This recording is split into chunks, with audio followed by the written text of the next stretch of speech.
സംസ്ഥാനത്ത് കായിക അക്കാദമികളിലെ താൽക്കാലിക ജീവനക്കാരുടെ ശമ്പള പ്രതിസന്ധി തുടരുകയാണ്.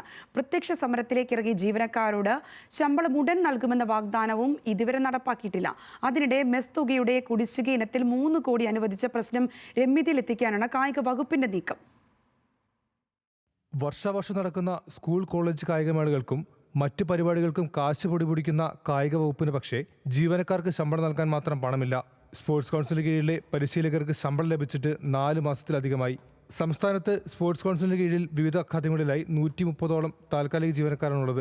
സ്ഥിര നിയമനം ഇതുവരെ നടന്നിട്ടില്ലാത്ത സ്പോർട്സ് അക്കാദമികളിൽ താൽക്കാലിക ജീവനക്കാരുടെ സേവനം യുവ കായിക താരങ്ങൾക്ക് അത്രമേൽ പ്രാധാന്യമുള്ളതാണ്. 26,000 രൂപയാണ് താൽക്കാലിക പരിശീലകരുടെ പ്രതിമാസ ശമ്പളം. സെപ്റ്റംബർ 30 അവസാനിച്ച ഇവരുടെ കരാറും ഇതുവരെയും പുതുക്കി നൽകിയിട്ടില്ല.